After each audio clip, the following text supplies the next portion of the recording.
Friends, today we are going to learn about a novel.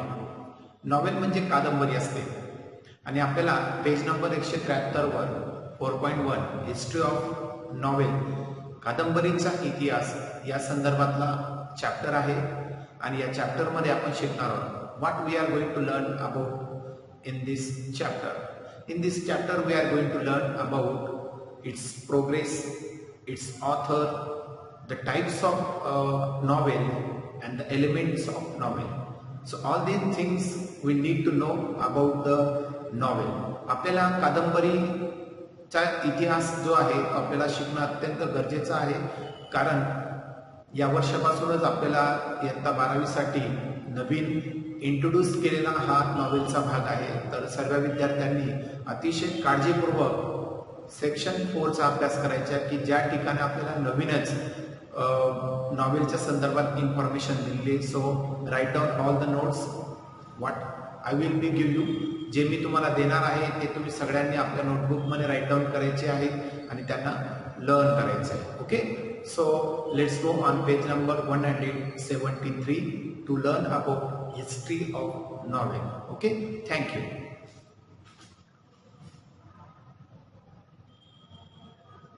नमस्कार विद्यार्थी मित्रांनो. Section 4.1 history of novel. The 18th century has gifted English literature to entirely new forms which are without any traces in the ancient classical heritage. याचा अर्थ असा होतो, 18व्या शतकाने इंग्रजी साहित्याच्या प्राचीन म्हणजे एन्शियंट अभिजात संस्कृतीत अस्तित्वात नसलेल्या साहित्याच्या दोन पूर्णपणे नवीन टू एंटायरली न्यू फॉर्म्स प्रकारांची देणगी दिली. गिफ्टेड देणगी देणे म्हणजे 18व्या शतकामध्ये इंग्रजी साहित्याला दोन नवीन प्रकारांची देणगी मिळाली. त्यामध्ये one of those was the periodical essay and the other was novel. त्या दोघींमध्ये द पिरियडिकल एसे म्हणजे नियतकालिक निबंध आणि दुसरा होता कादंबरी, ज्याला आपण नॉवल असं म्हणतो. Both of this forms, specially novel, या दोघी प्रकारांमध्ये विशेषतः कादंबरीने caught the spirit of the 18th century आणि 18व्या शतकाचं लोकांमधलं एक चित्रण रेखाटलं. ॲज द एज ऑफ, त्या शतकामध्ये intellectual, sentimental and realistic plain and try to instruct the readers which would help them to a more purposeful and virtuous life. मित्रांनो, या दोघी form मध्ये नॉवेल या भागाने, कादंबरीने 18व्या शतकामध्ये बौद्धिक, सेंटिमेंटल म्हणजे इमोशनल आणि रिअलिस्टिक प्लेन म्हणजे वास्तववादी चित्रण, असे तीन गोष्टी लोकांपुढे आणल्या. And tried to instruct the readers which would help them to more purposeful. आणि त्या कादंबरीतून लोकांना सूचना देण्यात आल्या वाचकांना की ते त्यांच्या जीवनाकडे ध्येयपूर्ण बघावे, पर्पजफुल अँड व्हर्च्युअस, त्यांच्या जीवनाला त्यांनी सदाचारी बनवावे. Since the time of its origin, या दोन्ही कादंबरी या प्रकारांच्या उत्पत्तीच्या काळापासून नॉवेल हॅज बीन गेनिंग म्हणजे मिळवणे, पॉप्युलॅरिटी. कादंबरीने लोकप्रियता मिळवली अँड ग्रोविंग ग्रॅज्युअली, आणि सातत्याने ते वाढत गेलं. टुडे, आज, it is recognised as the most dominant literary genre. या ठिकाणी आज कादंबरीला प्रचलित डॉमिनेंट म्हणजे प्रचलित, साहित्यिक शैली म्हणजे लिटररी जॉनरा असं म्हणून ओळखलं जातं. मित्रांनो, या पहिल्या पॅरेग्राफमध्ये आपल्याला 18व्या शतकामध्ये इंग्रजी साहित्याला 2 फॉर्म मिळाले. त्यानंतर या 2 फॉर्ममध्ये लोकांनी कशा पद्धतीने जगायचं आणि कोणकोणत्या लोकांनी या 18व्या शतकामध्ये कादंबरीविषयी माहिती दिली, तर ते आहे इंटेलेक्च्युअल, सेंटिमेंटल आणि रिअलिस्टिक. होत नाही? अशा पद्धतीने आपल्याला वरचा पॅरेग्राफ संपलेला आहे. नेक्स्ट पॅरेग्राफकडे बघा. A novel is a relatively long narrative fiction which describes intimate human experiences normally in a prose form. या ठिकाणी व्याख्या सांगितलेली कादंबरीची. नॉवेल म्हणजे कादंबरी. इट इज रिलेटिव्हली संबंधित लॉंग नॅरेटिव्ह फिक्शन म्हणजे मोठी कथा आपण त्याला म्हणूया. फिक्शन म्हणजे कथा. विच डिस्क्राईब त्या कथेमध्ये वर्णन असतं. इंटिमेट ह्युमन एक्सपिरियन्स म्हणजे मानवी अनुभवांचे, जिव्हाळ्याचे त्या ठिकाणी डिस्क्रिप्शन असतं, वर्णन असतं. Normally in a prose form आणि ह्या कादंबरी गद्याच्या स्वरूपात लिहिण्यात आला. The present English word novel is derived from the Italian novella meaning new. मित्रांनो, आपण हा नॉवेल शब्द जो बघतोय तो आपल्याला जो मिळालेला आहे तो इटालियन नॉवेला या शब्दापासून मिळाला आहे आणि नॉवेलाचा मीनिंग होतो न्यू. न्यू म्हणजे नवीन. A novel narrates a story embellishing it with more details of time, place, nature, people and their minds, their gestures and activities. मित्रांनो, या कादंबरीमध्ये लोकांविषयी त्यांची तंतोतंत माहिती देण्यात आली. जसं यामध्ये नॉवेलची थोडी व्याख्या या ठिकाणी वर्णन करण्यात आली बघा. एक प्रकारे स्थळ, काळ, वेळ, निसर्ग, लोक आणि त्यांचे विचार, कृती आणि समाज यांच्या वर्णनातून ही कथा फुलवली जाते. मित्रांनो, या ठिकाणी मानवाचा विचार केलेला आहे म्हणजे त्याचा वेळ, time, place, nature, people and their minds असतो. जेस्चर्स त्याचे अनुभव म्हणजे हावभाव आणि त्याचे ऍक्टिव्हिटीज म्हणजे त्याच्या कृती यांचं कथन त्या ठिकाणी केलं जातं, त्याचं नॅरेट्स केलं जातं. It creates the picture of the society of that time आणि ती कादंबरी त्यावेळच्या समाजाचं चित्रण करत होतं.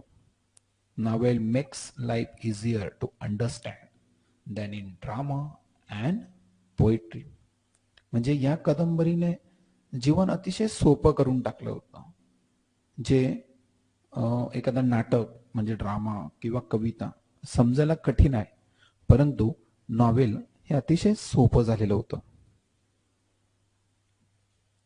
In modern era novel has adopted literary prose. आपण जरी बघितलं इन मॉडर्न इरा म्हणजे आधुनिक शतकात novel has adopted literary prose आणि आज आपण बघतोय की आधुनिक शतकामध्ये कादंबरीने साहित्यिक गद्य हा प्रकार स्वीकारलेला आहे. या ठिकाणी आपण सेकंड पॅरेग्राफ संपवलेला आहे. थर्ड पॅरेग्राफ कडे बघा. The novel as a literary genre has a history of about 2000 years. या ठिकाणी असं म्हटलंय साहित्यिक शैली म्हणजे त्याला आपण लिटररी जॉनरा असं म्हणूया. म्हणून कादंबरीचा सुमारे 2000 वर्षांचा इतिहास आहे. About 2000 years. Among the early precursors of novel, a collection of texts. म्हणजे आपण जरी पूर्वीचा इतिहास बघितला तर नॉवेल म्हणजे काय? अ कलेक्शन ऑफ टेक्स्ट, कथांचे संग्रह. नोन ॲज, त्यावेळेस त्याला ग्रीक रोमान्सेस, ग्रीक प्रणय कथा असं म्हटलं जायचं. आणि तो काळ होता dating from the 2nd to 6th century may top, म्हणजे आपण म्हणूया 2ऱ्या ते 6व्या शतकापासून. These imaginative and delightful stories of ideal love and marvelous adventures profoundly affected the creative writing for the next 1000 years. म्हणजे पुढच्या हजारो वर्षांसाठी त्या ठिकाणी आदर्श प्रेमाचे आणि अद्भुत साहसाचे मार्वलस ॲडव्हेंचर्स करणाऱ्या कल्पनारम्य म्हणजे इमॅजिनेटिव्ह आणि डिलाइटफुल आवडणाऱ्या, डिलाइटफुल म्हणजे आनंदाच्या अशा कथा वर्णन करण्यात आल्या, ज्या अफेक्टेड द क्रिएटिव्ह रायटिंग आणि ज्याने लेखनांवर प्रभाव केला. Though novel in the modern era, तरी आज आपण जरी बघितलं आधुनिक शतकात usually makes use of literary prose, the earlier threads of the genre can be found in Virgil's Eclogues. Though novel in the modern era, जरी आपण आधुनिक शतकांचा विचार केला, usually makes use of literary prose, आणि या आधुनिक शतकामध्ये कादंबरीचा साहित्यिक गद्य म्हणून वापर केला गेला. The earlier threads of the genre, आणि या साहित्यिक शैलीचा कुठे ना कुठे संबंध आहे. कॅन बी फाउंड, आणि तो संबंध आढळला सुरुवातीपासूनच, तो म्हणजे वर्जिल्स एक्लॉग्स और मॅलोरीज मॉर्ट डी अर्थर और जॉफ्री चॉसर्स द कॅन्टरबरी टेल्स. मित्रांनो, या कवींच्या म्हणजे वर्जिल्स, मॅलोरी, चॉसर या कवींच्या कवितांमध्ये आपल्याला आजही साहित्यिक शैली आढळून येते आणि त्यांचा उल्लेख आधुनिक शतकांमध्ये म्हणजे मॉडर्न इनामध्ये केला जात असतो. मित्रांनो, 4थ्या पॅरेग्राफला सुरुवात करूया. लक्ष द्या. मुरासाकी शिकुबु's Tale of Genji has been described as the world's first novel. मित्रांनो, मुरासाकी शिकुबुज यांची टेल ऑफ जेंजिन ही जगातली पहिली कादंबरी म्हणून ओळखली जाते. The European novel is often said to begin with Don Quixote by Spanish writer Miguel de Cervantes, which was published in 2 parts between 1605 and 1615. या ठिकाणी युरोपियन नॉवेलमध्ये डॉन क्विक्सोट ही जी काही नॉवेल आहे ती एका स्पॅनिश लेखकाने, ज्यांचं नाव आहे मायगुल डी सर्वांटिस, यांनी साधारणतः 1605 ते 1615 या काळामध्ये पब्लिश केली. पुढे बघा. इन द 18th century म्हणजे 1800 शतकामध्ये द अपीरन्स ऑफ न्यूजपेपर, वर्तमानपत्रांचे अस्तित्व, and magazine attracted a large number of readers from the middle class. मध्यमवर्गीय वाचकांमध्ये वर्तमानपत्रे आणि मासिके हे मोठ्या प्रमाणात हे मध्यमवर्गीय लोक अट्रॅक्ट झाले.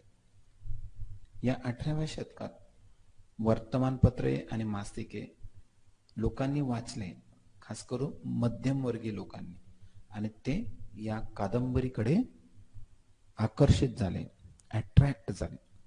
दीज न्यू रीडर्स, आणि असे नवीन वाचक, had little interest in romances and tragedy, which were appreciated by the upper class. मित्रांनो, या कादंबरीमध्ये जे अप्पर क्लास म्हणजे राजे दरबारी लोक जे होते त्यांना रोमान्सेस आणि ट्रॅजेडी यांच्या मोठी आवड होती, परंतु हे जे काही मिडल क्लास पीपल होते त्यावेळेला त्यांना अगदी थोडासा ज्या गोष्टींमध्ये इंटरेस्ट होता. दस त्यामुळे need for a new type of literature arose that would express the new idea of the 18th century. आणि याच अनुषंगाने लोकांची आवड पाहून नवीन साहित्याची या ठिकाणी उगम झाला, नवीन साहित्याचा या ठिकाणी उगम झाला आणि that express the new idea, आणि ज्यामध्ये नवीन कल्पना वर्णन करण्यात आली of the 18th century, 18व्या शतकाची. The 18th century new literature was characterized by the spirit of realism. आणि या 18व्या शतकातल्या साहित्यामध्ये वास्तववादी चित्रणाला महत्व दिलं, म्हणजे spirit of realism and denial of romantic features like enthusiasm, passion and imagination. आणि 3 गोष्टी या ठिकाणी नाकारण्यात आल्या, डेनियल ऑफ नाकारण्यात आले, ते म्हणजे एन्थुझियाझम म्हणजे उत्साह, पॅशन म्हणजे आवड आणि इमॅजिनेशन म्हणजे कल्पना. आणि खास करून फक्त आणि फक्त spirit of realism, spirit of realism म्हणजे वास्तववादी चित्रणाला या कादंबरीचा या ठिकाणी 18व्या शतकामध्ये वर्णन करण्यात आलं. The foreground for the novel was prepared by all these factors. आणि मित्रांनो, या अनेक गोष्टी, अनेक घटक या वातावरणाला पोषक ठरल्या आणि त्यामुळे कादंबरी मोठ्या प्रमाणात उदयास आली. After 1740 novel originated as a literary form in England. 1740 नंतर कादंबरी ओरिजिनेटेड म्हणजे उदयास आली as a literary form in England, एक साहित्याचा प्रकार म्हणून इंग्लंडमध्ये उदयास आली. increase in